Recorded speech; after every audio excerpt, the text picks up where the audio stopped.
अस्सलाम वालेकुम नाज़रीन, मैं हूँ आपकी मेज़बान सुमेरा सलीम। जी नाज़रीन, आज हम बात करेंगे मुफ्ती कफ़ायतुल्लाह के हवाले से। जिस तरह से मुफ्ती कफ़ायतुल्लाह की जो है उनकी पार्टी की जानब से रुकनियत मुअत्तल कर दी गई है। आखिर ऐसी क्या वजह रही कि उनकी रुकनियत अब मुअत्तल की गई है, जबकि एक प्रोग्राम में जमील फ़ारूक साहब हमारे साथ अभी मौजूद होंगे, एंकर पर्सन सीनियर। उनके प्रोग्राम में ही उन्होंने इस हवाले से बात की थी कि विकीलीक्स जो है जमामा का कज़न है, और काफ़ी इस प्रोग्राम के चर्चे भी हुए थे और काफ़ी वीडियोस वायरल हुई थी, जिसके बाद हर किसी ज़बान पे यही था कि एक बतौर सियासी रहनुमा और एक आलिम जो इस तरह की स्टेटमेंट थी वो काफ़ी जो है लोगों को कश्मकश में मुब्तला कर दिया था। और उसके अलावा फिर अभी हम देखते हैं कि कुछ दिनों पहले ही जो मानसेरा में एक बच्चे के साथ ज़्यादती का वाक़या पेश आया, उसमें मुफ्ती कफ़ायतुल्लाह ने मुल्ज़िम की जो इस तरह से पजीराई की है। और लेकिन वो काफ़ी अजीब था, क्योंकि हमारे साथ हमारे माशरे में हम देखा जाए तो बहुत ज़्यादा इस तरह के मामला पेश आते जा रहे हैं जिनमें बच्चों के साथ ज़्यादती के मामला जो हैं बहुत ज़्यादा हैं। लेकिन ऐसे में ऐसे मुल्ज़िमों को कैफ़रे के दार तक पहुँचाने की बजाय जो है उनको अगर पजीराई देते रहेंगे, और वो भी एक सियासी रहनुमा, तो एक बहुत बड़ा सवालिया निशान है। इसी हवाले से हम बात करेंगे। लेकिन मुफ्ती कफ़ायतुल्लाह अगर ये दो मामलात कहें कि उनकी पार्टी ने रुकनियत मुअत्तल की, इसके अलावा फ़ौज के हवाले से भी काफ़ी ज़्यादा बयानात देते रहते हैं। लेकिन हम ये जानने की कोशिश करेंगे कि आखिर ऐसी क्या वजह थी कि उनकी जो पार्टी है उसको उनकी रुकनियत मुअत्तल करनी पड़ी। और इसके अलावा वफाकी वज़ीर फैसल वाडा साहब ने एक निजी प्रोग्राम में बूट जो है रख दिया। लेकिन किसी भी वफाकी वज़ीर को इस तरह की हरकत क्या शोभा देती है? अगर उनको किसी चीज़ की हौसला अफजाई करनी थी या किसी बिल के ऊपर या किसी भी हवाले से बात करनी थी प्रोग्राम में, तो वो अपने अल्फाज का चुनाव कर सकते थे, किसी हवाले से ही बात कर सकते थे। लेकिन ऐसे में एक वफाकी वज़ीर ने एक बूट उठा के जो है रख दिया, वो काफ़ी जो था सवालिया निशान बन गया था। इस हवाले से जमील फ़ारूक साहब ने एक ट्वीट भी किया है कि क्या उस टाइम एंकर पर्सन या उधर की इंतज़ामिया के ऊपर सवालिया निशान है कि कोई भी ऐसी इस तरह की कोई चीज़ कैसे कर सकता है। क्योंकि अगर कोई बूट उतार के अगर हम टेबल पे रखते हैं वो बात समझ आती है, लेकिन वो एक चीज़ पहले से मौजूद थी, इट्स मीन कि वो पहले से लेके आए थे। तो एक यहाँ पे अहम दो टॉपिक हैं, मुफ्ती कफ़ायतुल्लाह साहब और फैसल वाडा साहब, और जिसके हवाले से जमील फ़ारूक साहब अपना तज़िया भी पेश करेंगे। हम उनसे उनकी राय भी जानते हैं। जी अस्सलाम वालेकुम सर। अच्छा सर, जिस तरह से मुफ्ती कफ़ायतुल्लाह का आपने एक इंटरव्यू किया था जो बहुत ज़्यादा वायरल हो गया था और काफ़ी आपको पजीराई भी उसमें हासिल हुई थी, आप क्या कहना चाहेंगे जिस तरह से उनकी रुकनियत जो मुअत्तल हुई है उसमें क्या कहना चाहेंगे कि आपके जो प्रोग्राम था उसका किस हद तक जो था एक हिस्सा था? Last nail in the coffin वाली बात होती है जब भी इस तरह के इंटरव्यूज होते हैं जिसमें किसी को फेम मिलता है पॉजिटिव या नेगेटिव। तो मुफ्ती किफायतुल्लाह साहब ने बाकायदा जिद की थी कि विकी कजन है जमामा का। जब कोई बंदा अपनी जिद पर डट जाता है, उसके बाद मुख्तलिफ शोज में वो इस बात पर भी डटे रहे कि मैं इसको प्रूव भी करूंगा। जब वो प्रूव करने की बात पर डट गए हैं तो फिर उन्होंने अपने लिए मजीद मसाइल खड़े कर दिए। उसके बाद से उनको बहुत ज्यादा टीवी पर नहीं देखा गया, वो मानसेरा चले गए, वहां पर एक आध दफा उन पर हमला भी हुआ। लेकिन एक बात तय है कि वो प्रो रहे मंजूर पश्तीन के, प्रो रहे पीटीएम के और एंटी रहे पाकिस्तान आर्मी के। इसके अलावा वो डट गया विकी के मामले के। ये 3-4 जो मामला थे उनके लिए बड़े डेंजरस साबित हुए। मजलिस शूरा की रुकनियत उनकी मुअत्तल हुई, उनकी जमीयत उलमा इस्लाम फे से जो वाबस्तगी थी उसके ऊपर क्वेश्चन हुए। खुद मौलाना फजल रहमान ने उनके इस ढिटाई वाले रवैये, खासतौर पर विकी कजन है जमामा का, इसके ऊपर उन्हें तनकीद का निशाना बनाया और निकले। तो यकीनन ये इंसान से गलतियां होती हैं, उनसे गलती अगर हुई थी और स्लिप ऑफ द टंग था तो उसके ऊपर बंदा एक्सक्यूज कर लेता है कि मैंने गलती से कह दिया। बड़े बड़े लोगों से गलतियां हो जाती हैं। मुफ्ती किफायतुल्लाह साहब बड़े दरवेश और जीरक किस्म की शख्सियत है। जो काम आपका नहीं है वो काम आप ना करें, ठीक है। मेरा काम नहीं है कि मैं किसी को, मुझे पता चले कि जी आज फलां नुस्खा एक आया है फलां मर्ज का, तो मैं उस पर तबाजमाई करूं। नहीं, मुझे ये भी पता है। जो चीज मुझे पता नहीं है मुझे उस पर तबाजमाई नहीं करना। मुझे एंकरिंग का पता है, मैं उस पर कर सकता हूँ। इसी तरह मुफ्ती साहब का ये काम नहीं था कि वो विकीलीक्स की डिटेल्स के अंदर जाते अगर उनको पता नहीं है, उन्होंने पढ़ा हुआ नहीं था। चले वो विकीलीक्स की डिटेल्स दूर रह गई, उन्होंने विकी को जमामा का कजन ही बना दिया, जो कि एक बड़ा ही लाफिंग स्टॉक बना। 2019 का सबसे ज्यादा वायरल होने वाला वो क्लिप था। तो उस पर उनको जरा एहतियात करनी चाहिए थी। बतौर शख्सियत मुफ्ती किफायतुल्लाह साहब हमारे लिए काबिल एहतराम है, बड़ी अच्छी शख्सियत है, उनको रिस्पेक्ट मिलती है उनके हलकों में।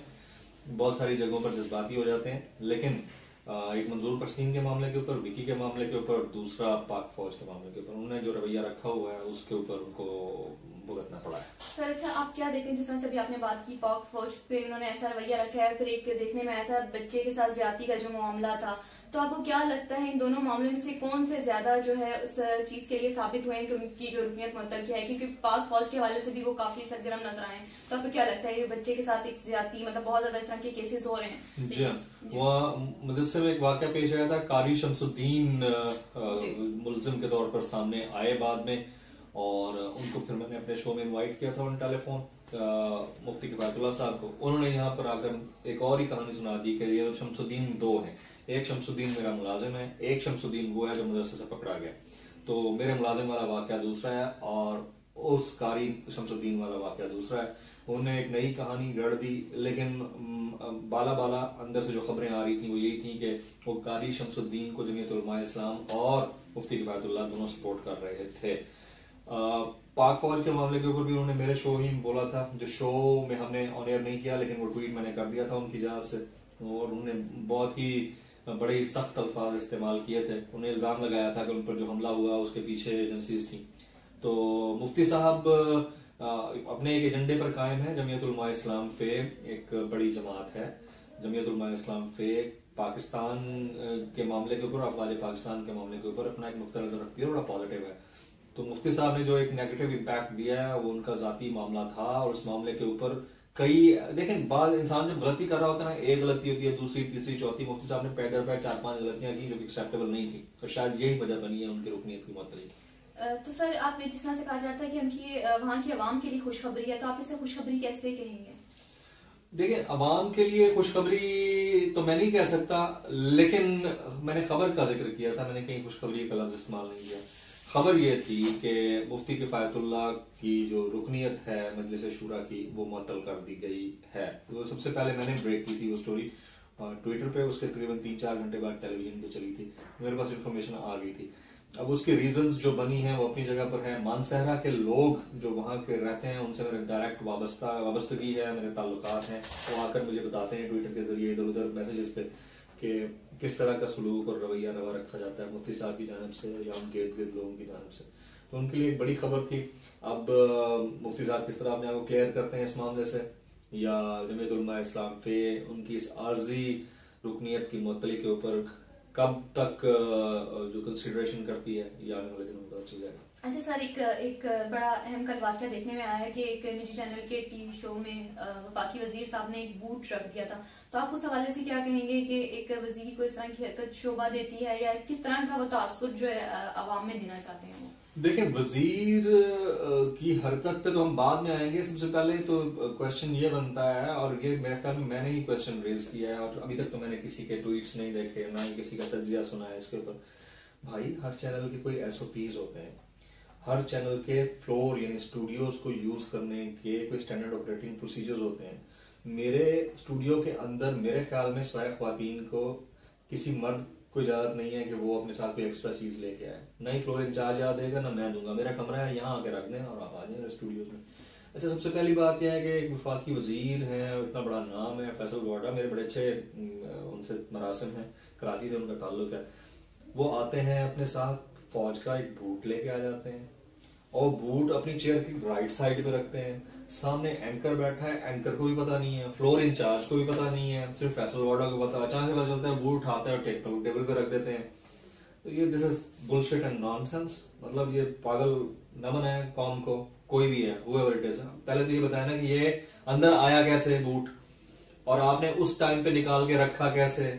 तो मेरे ख्याल से जो मेरा नुक्ता नजर है उसके मुताबिक ये बगैर मशवरे के कोऑर्डिनेटर के, बगैर मशवरे के प्रोड्यूसर के, बगैर मशवरे के फ्लोर इंचार्ज के, और हो सकता है कि बगैर मशवरे के एंकर के, ये चीज नहीं हो सकती। ये पॉसिबल ही नहीं है। ठीक है, अब रही बात उनके एक्ट की कि वो एक्ट कैसा था। एक्ट तो नजर आ रहा है हमें। फवाद चौधरी साहब को देख लें, हमारे लिए काबिल मोहतरम है, काबिल एहतराम है, लेकिन जज्बातियत का लेवल देख लें, मुराद सईद की जज्बातियत का लेवल देख लें। ठीक है, समी इब्राहिम को थप्पड़ पड़ा, मुबश्शिर लुकमान साहब को थप्पड़ पड़ा, उसके बाद अब ये जूते वाला सीन हो गया, शरियार आफरीदी साहब का कुरान पाक उठाने का सीन जो कल असेंबली में क्रिएट हुआ है। तो ये जज्बातियत तो पीटीआई में बदरजे आतम मौजूद है। ये सिर्फ एक वफाकी वजीर का मामला नहीं है, ये हाइट है अनएथिकल होने की।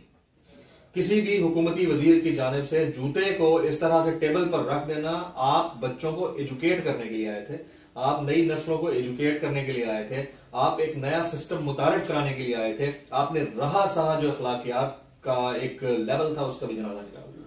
मतलब अब ये बूट रखने वाली बात है। इससे क्या हुआ, उन्होंने किसी को सपोर्ट नहीं किया, उन्हें सारे मामले के ऊपर बाकायदा तौर पर ब्लेम किया है, दो जमातों को नहीं किया, आपने एक बहुत ही मोतबर इदारे को बीच में इन्वॉल्व कर दिया है। ये उन्होंने बहुत छोटी हरकत की है फैसल वार्डर साहब ने, और मेरे ख्याल से गवर्नमेंट ऑफ पाकिस्तान को, हुकूमत को और चैनल्स को इस बंदे को बैन कर देना चाहिए टीवी पे आने से। मेरा मशवरा यह है कि इस बंदे को बैन करना चाहिए, ये हमारी अखलाकियात का जनाजा है। खुद वज़ीर-ए-आज़म पाकिस्तान में नोटिस लेते हो, देखें आप तनकीद करते हैं करें, आप मुंह से कहते हैं जो कहना है। ये कोई तरीका है सिंबॉलिक, आज आपने जूते रखे कल यूनिफॉर्म उठा के रख देंगे, परसों आप बंदूक उठा के रख देंगे। भाई आज अगर जूते ला सकता है तो कल को वो गन भी ला के फायर खोल सकता है ना, ये एसओपीज भी होते हैं। मेरा नहीं ख्याल कि ये एंकर मौसूफ हमारे सीनियर भाई हैं काशिफ अब्बासी भाई, मैं तो कभी तवक्को भी नहीं करता था कि उनके शो में इस तरह की हैपनिंग होगी। ठीक है, अगर मेरे शो में सवालात पूछने के ऊपर बैरिस्टर कामरान मुर्तजा उठ के चले जाते हैं तो पूरे मीडिया ने वावेला मचा दिया। अब जरा अखलाकियात के ऊपर पहले बताएं एसओपीज क्या होते हैं।